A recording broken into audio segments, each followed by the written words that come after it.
ناظرین سب سے پہلے آپ کو لے کے چلتے ہیں یہ جو بات چل رہی ہے مذاکرات کے اوپر لیٹسٹ جو دونوں اطراف سے بیان بازی ہو رہی ہے، مذاکرات شروع ہوئے ہیں یا نہیں ہوئے. سب سے پہلے بات کرتے ہیں بیرسٹر گور، چیئرمین ہیں پاکستان تحریک انصاف کے. ویسے تو ابھی الیکشن کمیشن نے تو انہوں ایکسیپٹ نہیں کیا ہوا، لیکن پاکستان تحریک انصاف والے انہیں اپنا چیئرمین نہیں گردانتے. ہمارے اور گورنمنٹ کے مذاکرات اس وقت چل نہیں رہے. ہم نے کمیٹی ضرور بنائی ہے اور کمیٹی کے پاس مینڈیٹ ہے مذاکرات کی، وہ خان صاحب نے کہا ہے، بس سو فار کوئی مذاکرات نہیں ہو رہے. اسی طرح عمر یوب صاحب لیڈر اپوزیشن ہے پاکستان تحریک انصاف کی طرف سے، نیشنل اسمبلی کے اندر موجود ہیں. ان سے جب ایک سوال کیا گیا تو انہوں نے بھی جو پارٹی کا بیانیہ سامنے رکھا. حکومت اس چیز میں انٹرسٹڈ نہیں ہے، ہم کسی کے پاس نہیں جا رہے ہیں. کسی نے بات کرنی ہے تو کریں، نہیں کرنی تو نہ کریں. یاد ہوگا ناظرین، کل پاکستان تحریک انصاف کی طرف سے ایک مزید فردر جو ڈیڈ لائن سامنے آئی تھی، ان کی جو سول ڈس اوبیڈینس موومنٹ ہے، سول نافرمانی کی موومنٹ، کہ اگر حکومت نے ہمارے مطالبات، جو 3 مطالبات ہم نے رکھے ہوئے ہیں، ایک تو یہ کہ ہمارے اسیران کو رہا کیا جائے، 9 مئی کے واقعات کے اوپر جوڈیشل انویسٹیگیشن، اور ساتھ ساتھ میں جو 26 کا افسوسناک واقعہ ہوا اسلام آباد میں، اس کے اوپر بھی جوڈیشل کمیشن بنے، یہ نہیں مانے جاتے تو پھر اتوار سے آنورڈ ہم سول ڈس اوبیڈینس میں چلے جائیں گے. اب جو ہے جب یہ حکومت کے سامنے یہ سارا معاملہ رکھا گیا، خاص طور پر آپ کو پتہ ہے سیاسی معاملات کے اوپر جو ایڈوائز کرتے ہیں پرائم منسٹر صاحب کو اور اپنی پارٹی کی قیادت کو، محترم رانا ثناء اللہ صاحب، وہ ہوپ فل ہے کہ میں بھی سنڈے سے پہلے کوئی معاملات آگے کی طرف چل نکلے. مذاکرات کا یا میٹنگز کا آغاز تو اتوار تک ممکن ہو سکتا ہے، لیکن مطالبات کا تسلیم کیا جانا جو ہے وہ تو 2-3 دنوں میں ممکن نہیں ہے، یا اس کے اوپر کوئی حتمی گفتگو نہیں ہو سکتی. تو اس لیے اتوار تک تو کچھ نہیں ہوگا. اگر وہ اتنا جو ہے وہ جلدی میں ہے سول نافرمانی کی تحریک کو چلانے میں، تو چلے وہ یہ شوق بھی پورا کر لیں. حضرت میں آپ کے پاس آتا ہوں.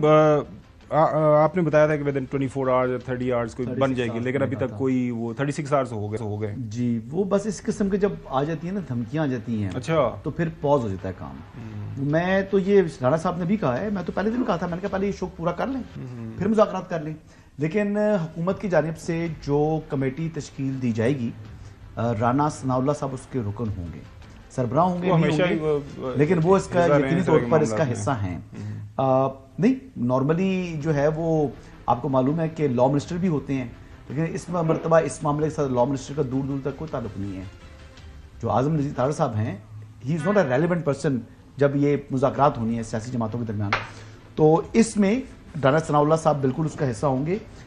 اس وقت جو موجودہ صورتحال یہی ہے، میرے خیال ہے مذاکرات کے لیے حکومت سنجیدہ ہے، مذاکرات کی میز پر بیٹھنے کے لیے آمادہ ہے اور اپنی کمیٹی بھی نوٹیفائی کر دے گی. لیکن اگر انہوں نے جو اپنی سول نافرمانی کی تحریک کو چلانا ہے تو وہی بات ہے نا، ایک دفعہ پرائم منسٹر بھی کہا تھا ٹھنڈے ہو جائیں تو پھر ہم بیٹھ جائیں گے. تو یہ ایک طرف دھمکی دیتے ہیں، پھر کہتے ہیں مذاکرات کرنے ہیں، تو یہ دونوں چیزیں ہو نہیں سکتی.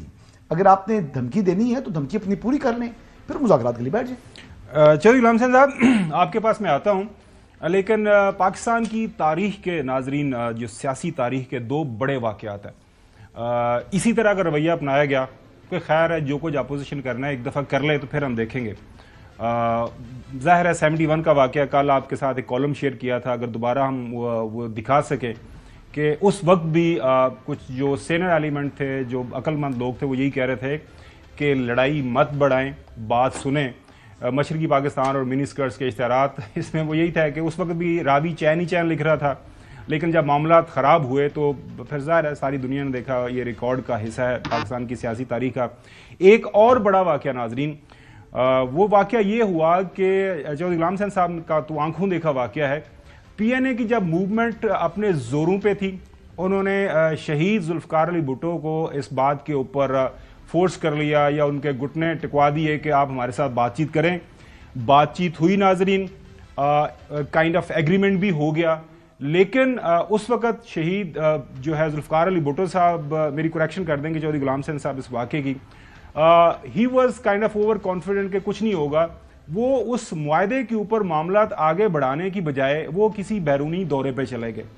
وہ بیرونی دورے پہ ان کا جانا تھا تو واقفان حال اور تاریخ دان ناظرین یہ کہتے ہیں کہ پھر جو ہے معاملات ان کے ہاتھ سے نکل گئے تھے. اگر وہ ایگریمنٹ کر کے جاتے تو پھر جو کچھ ہوا وہ بھی تاریخ کا حصہ ہے. چودھری غلام حسین صاحب, آپ کو کیا لگ رہا ہے, حکومت جو ہے جس طرح ابھی حسن نے بتایا وہ they are like in super confident mood, انہوں نے کہا جی جو تسی سپ کڈنا ہے چودھری صاحب وہ سپ کڈ لو, تسی جس تو پہلے ملٹیپل لانگ مارچز کیتے, تسی دھرنا کیتا, آئے تانوں پھینٹی لائی, تواڈے سر کھولے, تانوں واپس بھجوا دیتا.